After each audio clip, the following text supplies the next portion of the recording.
लोक में खो गया, न जाने मैं किस लोक में खो गया। तेरी याद में मैं मगन हो गया।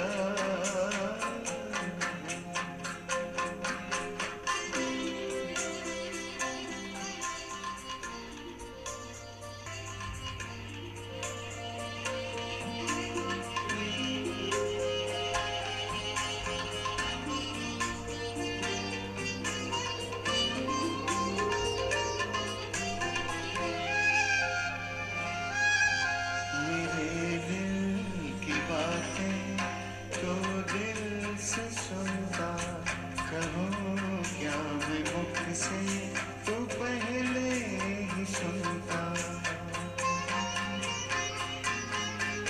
मेरे दिल की बातें तो दिल से सुनता, कहूँ क्या मैं मुख से तो पहले ही सुनता।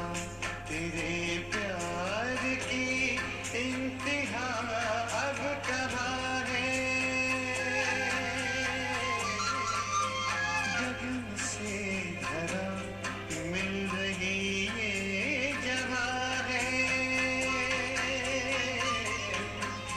तेरे प्यार की इंतहा अब कहाँ है, गगन से धरा मिल रही ये जहाँ है, गगन से धरा मिल रही ये जहाँ है। परम शांति के सिंधु में सो गया, तेरी याद में मैं मगन हो गया।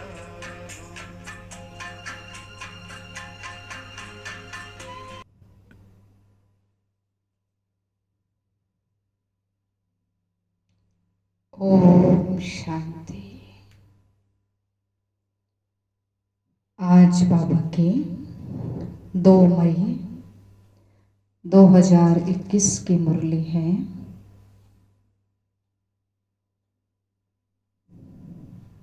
आज की मुरली अव्यक्त मुरली है। बाबा ने बताया मनन शक्ति और मगन स्थिति।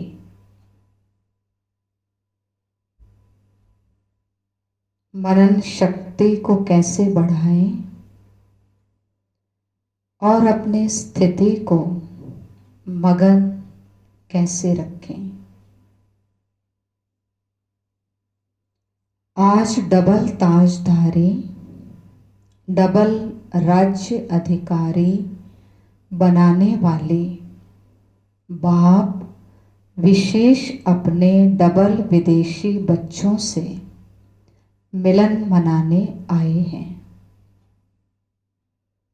बाप दादा देख रहे हैं कि चारों ओर के डबल विदेशी स्नेही सहयोगी सदा सेवा के उमंग उत्साह से स्नेह और सेवा दोनों में आगे बढ़ते जा रहे हैं। हर एक के मन में यही उत्साह है कि हमें बाप दादा की प्रत्यक्षता का झंडा लहराना है। हर दिन उत्साह के कारण संगम युग को उत्सव प्रमाण अनुभव करते उड़ते जा रहे हैं, क्योंकि जहाँ हर समय उत्साह है, चाहे बाप दादा से याद द्वारा मिलन मनाने का, चाहे सेवा द्वारा प्रत्यक्ष फल प्राप्त होने के अनुभव के उत्साह में, दोनों उत्साह हर घड़ी हर दिन उत्सव का अनुभव कराते हैं। दुनिया के लोग विशेष उत्सव के दिन उत्साह का अनुभव करते हैं, लेकिन ब्राह्मण आत्माओं के लिए संगम युग ही उत्साह का युग है। हर दिन नया उत्साह, उमंग, उल्लास स्वतः ही अनुभव होता रहता है। इसीलिए संगम युग के हर दिन खुशी की खुराक खाते बाप द्वारा अनेक प्राप्तियों के गुण गाते डबल लाइट बन सदा उत्साह में नाचते रहते हैं। उत्सव में क्या करते हैं? खाते हैं, गाते हैं और नाचते हैं। अभी विदेश में विशेष क्रिसमस मनाने की तैयारियां कर रहे हैं। खाना, गाना, बजाना और नाचना यही करेंगे ना, और मिलन मनाएंगे। आप हर दिन क्या करते हो? अमृत वेले से लेकर रात तक यही काम करते हो ना? सेवा भी करते हो। सेवा अर्थात ज्ञान डांस करते हो। बाप दादा के गुणों के गीत आत्माओं को सुनाते हो। तो रोज उत्सव मनाते हो ना? कोई दिन ऐसा नहीं जो सच्चे ब्राह्मण यह कार्य ना करते हों। संगम युग का हर दिन उत्साह भरे उत्सव का दिन है। वह तो 1-2 दिन मनाते हैं, लेकिन बाप दादा सब ब्राह्मण बच्चों को ऐसे श्रेष्ठ बनाते हैं, ऐसी गोल्डन गिफ्ट देते हैं जो सदा के लिए संपन्न, सदा भरपूर बन जाते हो। वो लोग क्रिसमस के दिन का इंतजार करते हैं कि क्रिसमस फादर आकर आज गिफ्ट देंगे। वह क्रिसमस फादर को याद करते और आप किसमिस जैसा मीठा बनाने वाले बाप को याद करते हो। इतनी गिफ्ट मिलती है जो 21 जन्म यह गिफ्ट चलती रहती है। वह विनाशी गिफ्ट थोड़ा समय चलकर समाप्त हो जाएगी।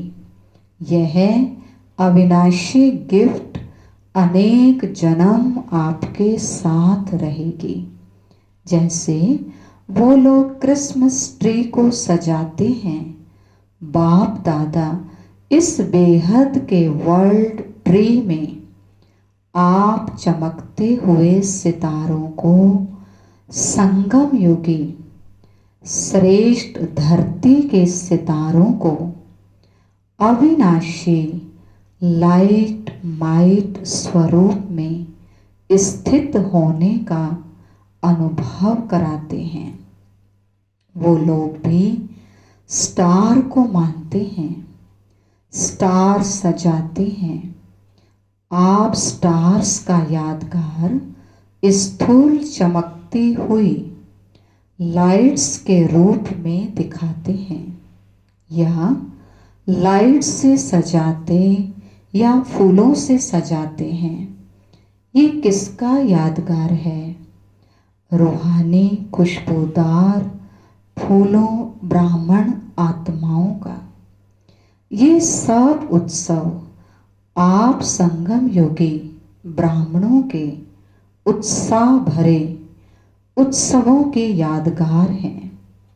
संगम युग पर कल्प वृक्ष के चमकते हुए सितारे, रूहानी गुलाब आप ब्राह्मण आत्माएं हो। अपना ही यादगार स्वयं देख रहे हो। अविनाशी बाप द्वारा अविनाशी रतन बनते हो। इसीलिए अंतिम जन्म तक अपना यादगार देख रहे हो। डबल रूप का यादगार देख रहे हो। संगम के रूप का यादगार भिन्न भिन्न रूप से रीति से दिखाते हैं। और दूसरा भविष्य देव पद का यादगार देख रहे हैं। ना सिर्फ अपने रूप का यादगार देखते हो, लेकिन आप श्रेष्ठ आत्माओं के श्रेष्ठ कर्मों का भी यादगार है। बाप और बच्चों के चरित्र का भी यादगार है। तो अपना यादगार देखकर सहज याद आ जाता है ना कि हर कल्प हम ऐसी विशेष आत्माएं बनते हैं, बने थे, बने हैं और आगे भी बनते रहेंगे। बाप दादा ऐसे सदा याद में रहने वाले जिन्हों का यादगार अभी है, ऐसे बच्चों को देख हर्षित हो रहे हैं। याद में रहने वालों का यह यादगार है।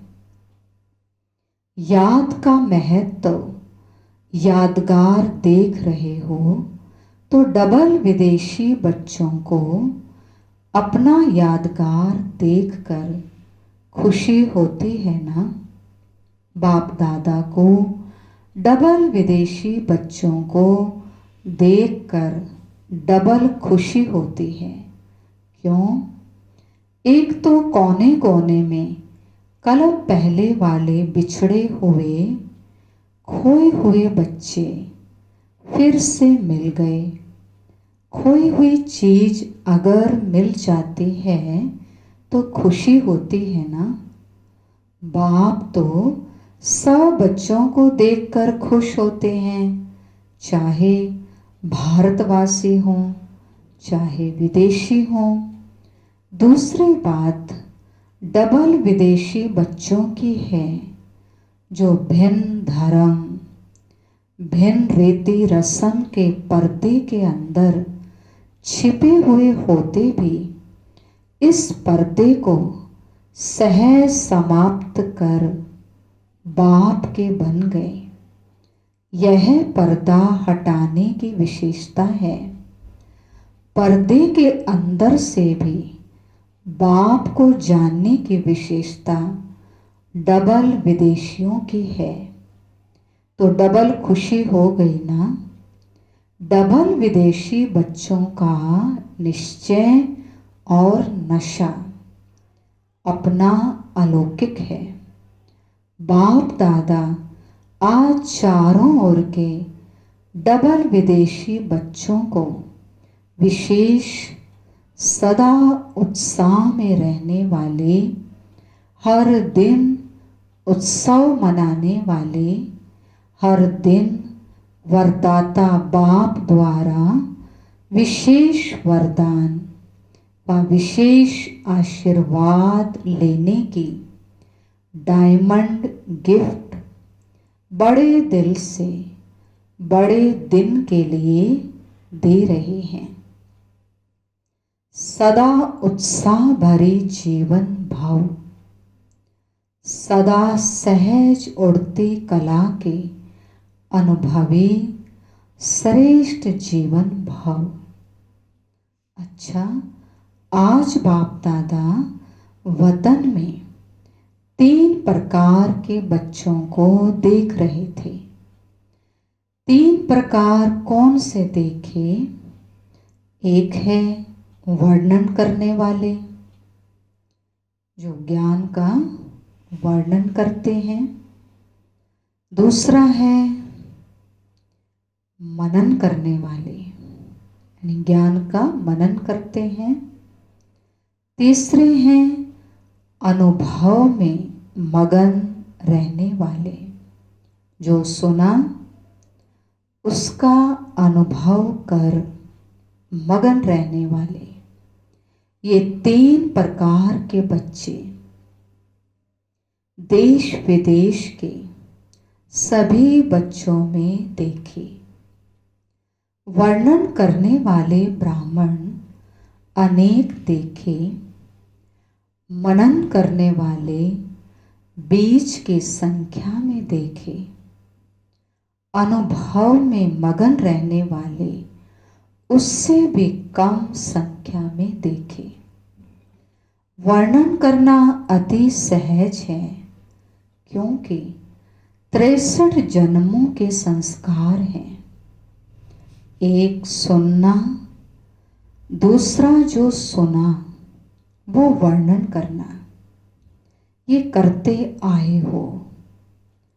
भक्ति मार्ग है ही सुनना या कीर्तन द्वारा, प्रार्थना द्वारा वर्णन करना। साथ साथ देह अभिमान में आने के कारण व्यर्थ बोलना, ये पक्के संस्कार रहे हैं। जहाँ व्यर्थ बोल होता है वहाँ विस्तार स्वतः ही होता है। स्वचिंतन अंतर्मुखी बनाता है, पर चिंतन वर्णन करने के विस्तार में लाता है। तो वर्णन करने के संस्कार अनेक जन्मों के होने के कारण ब्राह्मण जीवन में भी अज्ञान से बदल ज्ञान में तो आ जाते हैं। ज्ञान को वर्णन करने में जल्दी होशियार हो जाते हैं। वर्णन करने वाले वर्णन करने के समय तक खुशी व शक्ति अनुभव करते हैं, लेकिन सदा काल के लिए खुशी व शक्ति अनुभव नहीं करते हैं। मुख से ज्ञानदाता का वर्णन करने के कारण शक्ति और खुशी, ये ज्ञान का प्रत्यक्ष फल प्राप्त हो जाता है, लेकिन शक्तिशाली स्वरूप सदा खुशी स्वरूप नहीं बन सकते। फिर भी ज्ञान रतन है और डायरेक्ट भगवानोवाच है, इसीलिए यथाशक्ति प्राप्ति स्वरूप बन जाते हैं। मनन करने वाले सदा जो भी सुनते हैं उनको मनन कर स्वयं भी हर ज्ञान के पॉइंट का स्वरूप बनते हैं। मनन शक्ति वाले गुण स्वरूप, शक्ति स्वरूप, ज्ञान स्वरूप और याद स्वरूप स्वतः ही बन जाते हैं। जो मनन करता है वो बाबा कहते ज्ञान, गुण, शक्तियाँ, याद इसका स्वरूप बन जाते हैं। क्योंकि मनन करना अर्थात बुद्धि द्वारा ज्ञान के भोजन को हजम करना। जैसे स्थूल भोजन अगर हजम नहीं होता तो शक्ति नहीं बनती, सिर्फ मुख के स्वाद तक रह जाता है। ऐसे वर्णन करने वालों को भी सिर्फ ज्ञान मुख के वर्णन तक रह जाता है, लेकिन वह बुद्धि द्वारा, मनन शक्ति द्वारा धारण कर शक्तिशाली बन जाते हैं। मनन शक्ति वाले सर्व बातों के शक्तिशाली आत्माएं बनते हैं। मनन करने वाले सदा स्वचिंतन में बिजी रहने के कारण माया के अनेक विघ्नों से सहज मुक्त हो जाते हैं, क्योंकि उनकी बुद्धि बिजी है मनन करने में। तो माया भी बिजी देखकर किनारा कर लेती है। दूसरी बात, मनन करने से शक्तिशाली बनने के कारण स्वस्थिति कोई भी परिस्थिति में हार नहीं खिला सकती। तो मनन शक्ति वाला अंतर्मुखी सदा सुखी रहता है। मनन शक्ति वाला आत्मिक चिंतन करते हुए, ज्ञान का चिंतन करते हुए सदा सुखी रहता है। समय प्रमाण शक्तियों को कार्य में लगाने की शक्ति होने के कारण जहाँ शक्ति है वहाँ माया से मुक्ति है। तो ऐसे बच्चे विजयी आत्माओं की लिस्ट में आते हैं।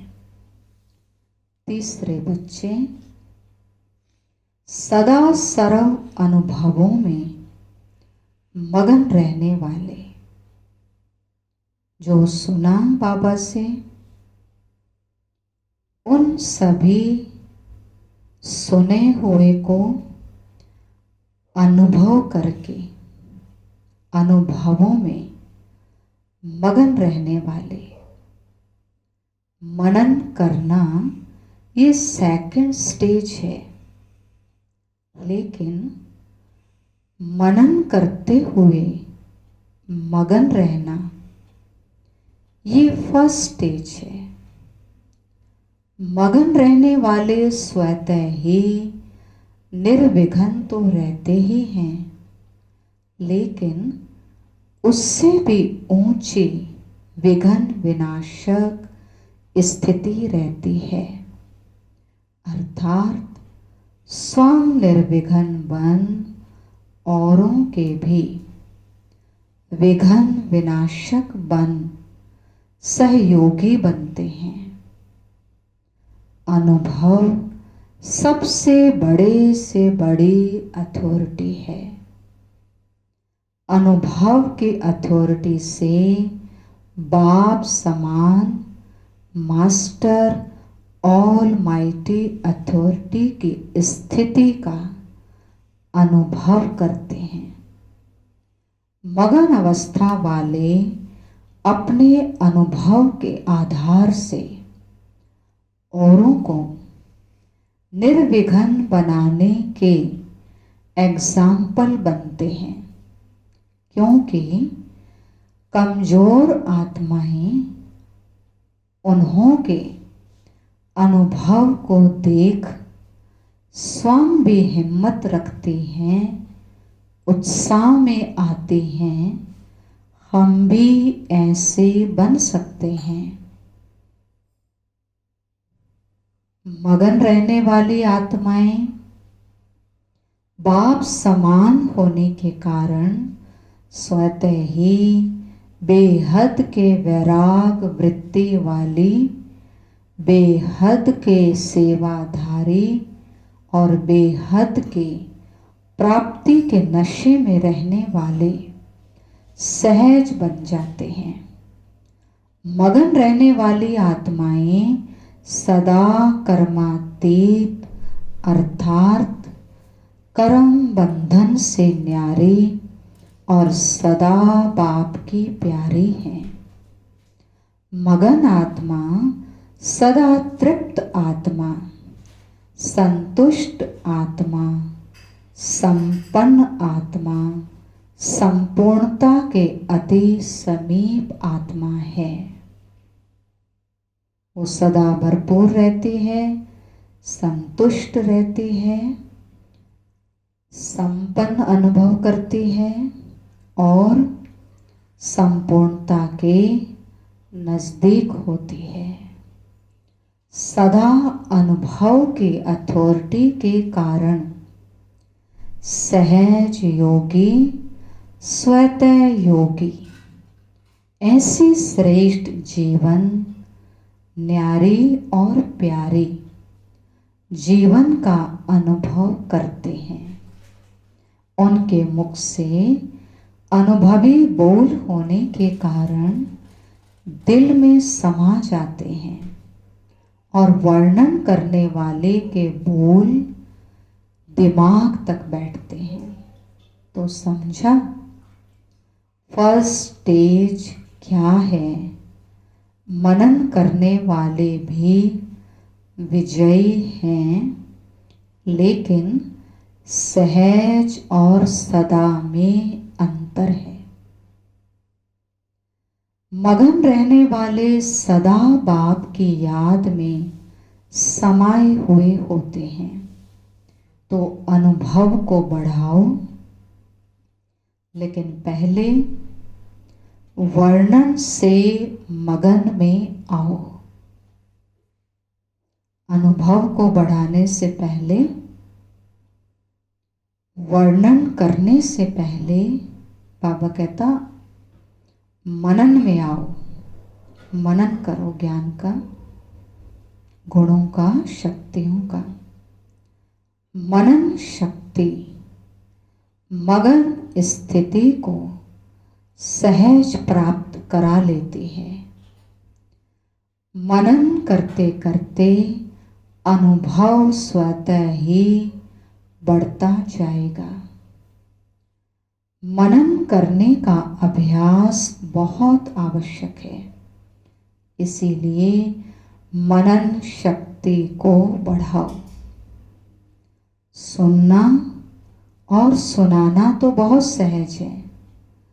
मनन शक्ति वाले, मगन रहने वाले, सदा पूज्य, वर्णन करने वाले सिर्फ गायन योग्य होते हैं।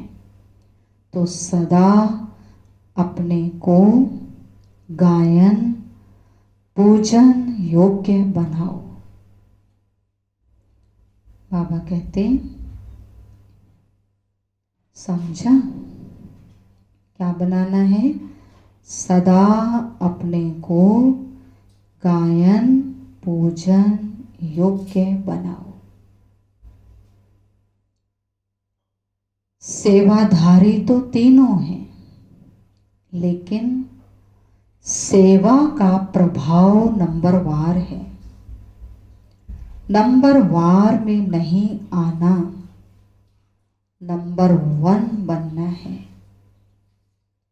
अच्छा, सदा अपने को डबल राज्य अधिकारी, डबल ताजधारी, श्रेष्ठ आत्मा अनुभव करने वाले, सदा मनन शक्ति द्वारा मगन स्थिति का अनुभव करने वाले, सदा बाप समान अनुभवी, मास्टर ऑल माइटी अथॉरिटी स्थिति के अनुभवी मूर्त बनने वाले, सदा अपने शक्तिशाली पूज्य स्थिति को प्राप्त करने वाले, ऐसे नंबर 1 सदा विजयी बच्चों को बाप दादा का याद, प्यार और नमस्ते।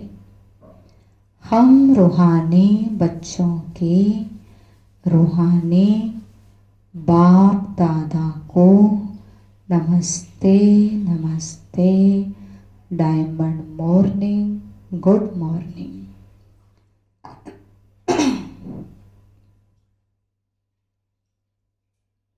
विदेशी भाई बहनों के ग्रुप से बाबा ने मुलाकात की।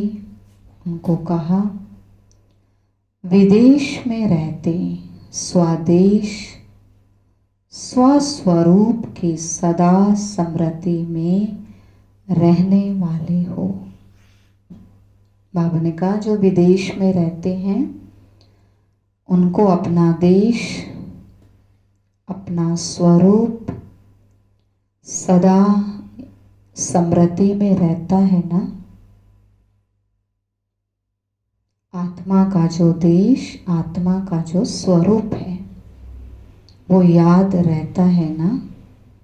जैसे बाप परम धाम से इस पुराने पराए देश में प्रवेश होकर आते हैं, ऐसे आप सभी भी परम धाम निवासी श्रेष्ठ आत्माएं, सहज योगी आत्माएं ऐसे अनुभव करते हो कि हम भी परम धाम निवासी आत्माएं इस साकार शरीर में प्रवेश कर विश्व के कार्य अर्थ निमित्त हैं। आप भी अवतरित हुई ब्राह्मण आत्माएं हो। शूद्र जीवन समाप्त हुई, अब शुद्ध ब्राह्मण आत्माएं हो। ब्राह्मण कभी अपवित्र नहीं होते। ब्राह्मण अर्थात पवित्र। तो ब्राह्मण हो या मिक्स हो, दोनों नाव में पांव रखने वाले नहीं। एक ही नाव में दोनों पांव रखने वाले तो ब्राह्मण आत्माएं अवतरित आत्माएं हैं। वैसे भी जो भी आत्माएं अवतार बनकर आई हैं, अवतार रूप से प्रसिद्ध हैं, वो किस लिए आती हैं? श्रेष्ठ परिवर्तन करने के लिए। तो आप अवतारों का काम क्या है? विश्व परिवर्तन करना, रात को दिन बनाना, नरक को स्वर्ग बनाना। इतना बड़ा कार्य करने के लिए अवतरित हुए हो, अर्थात ब्राह्मण बने हो। ये काम याद रहता है ना। लौकिक सेवा भी किस लिए करते हो? इनकम भी कहाँ लगाने के लिए? सेंटर खोलने के लिए करते हो व लौकिक परिवार के लिए करते हो? अगर ये लक्ष्य रहता है कि कमाई भी ईश्वरीय कार्य में लगाने के लिए करते हैं, लौकिक कार्य करते भी सेवा ही याद रहती है ना। और किसके डायरेक्शन से करते हो? जब बाप की श्रीमत प्रमाण करते हो तो जिसकी श्रीमत है वही याद आएगा ना। इसीलिए बाप दादा कहते हैं, लौकिक कार्य करते भी सदा अपने को ट्रस्टी समझो, निमित्त समझो। ट्रस्टी भी हो और वारिस भी हो। चाहे कहाँ भी रहते हो, लेकिन मन से समर्पित हो तो वारिस हो। वारिस का अर्थ ये नहीं कि मधुबन में आकर रहो, लेकिन सेवा क्षेत्र पर रहते भी अगर मन से मेरापन नहीं है, अर्थात समर्पित हैं, तो वारिस है। मैं मेरापन नहीं है तो बाबा कहता वारिस है। तो सरेंडर हो या अभी कर्म बंधन के अंडर हो, जब मन से समर्पित हो गए तो समर्पित आत्मा को बंधन नहीं लगेगा, क्योंकि सरेंडर हो गए। माना सभी बंधनों को भी सरेंडर कर दिया। अगर मन को कोई भी बंधन खींचता है तो समझो बंधन है। बाकी आता है और चला जाता है तो बंधन नहीं। तो हम अवतार हैं, ऊपर से आए हैं, ये सदा स्मृति में रखो। अवतार आत्माएं कभी शरीर के हिसाब किताब के बंधन में नहीं आएंगी। विदेही बन करके कार्य करेंगे। शरीर का आधार लेते हैं, लेकिन शरीर के बंधन में नहीं बंधते। तो ऐसे बने हो तो सदा अपने को शरीर के बंधन से न्यारा बनाने के लिए अवतार समझो, मेहमान समझो। इस विधि से चलते रहो तो सदा बंधन मुक्त, न्यारे और सदा बाप के प्यारे बन जाएंगे। फिर बाबा ने वरदान दिया, अपनी विजय व सफलता को निश्चित समझकर सदा निश्चिंत रहने वाले निश्चय बुद्धि भव। अपनी विजय व सफलता को निश्चित समझकर सदा निश्चिंत रहने वाले निश्चय बुद्धि भव।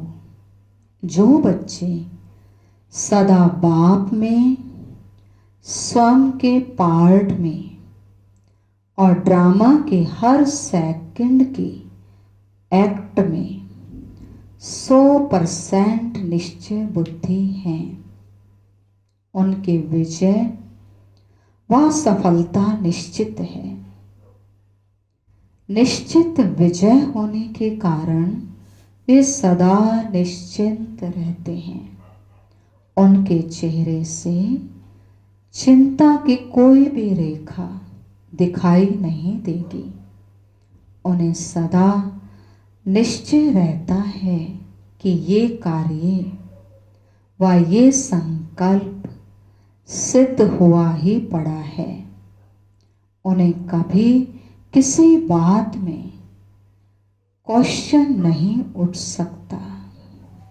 क्या क्यों का प्रश्न नहीं उठ सकता। होगा या नहीं होगा ये भी नहीं उठ सकता। उनको निश्चय है कि ये कार्य हुआ पड़ा है। तो ऐसे निश्चय बुद्धि निश्चिंत रहते हैं। स्लोगन है, सुनने सुनाने में भावना और भाव को बदल देना ही वायुमंडल खराब करना है। जब कोई बात हम सुनते हैं और सुनाते हैं तो उसमें कई बार सही नहीं होता, कई बार सही लगता नहीं है, हमारी इच्छा के अनुसार वो बात नहीं होती है। तो बाबा कहते उसमें भावना और भाव बदल जाता है। लेकिन भावना और भाव नहीं बदलना चाहिए, तो मन सदा ठीक रहेगा और वातावरण वायुमंडल भी सही रहेगा। अच्छा, शुद्ध, पावरफुल रहेगा। इसलिए भाव और भावना को नहीं बदलें, सदा एक ही भावना हो, शुभ भावना, शुद्ध भाव से सुने। ओम शांति।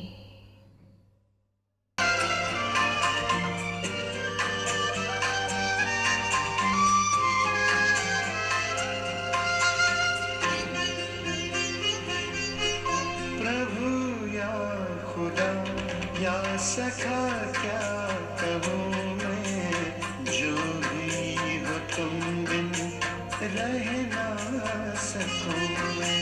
प्रभु या खुदा या सखा क्या कहूँ मैं, जो भी हो तुम बिन रह ना सकूँ मैं। तुमसे ही दिल के सभी रिश्ते नाते, चलूं मैं तुम्हारे ही संग हंसते गाते, संग हंसते गाते। तेरा ही था बाबा, तेरा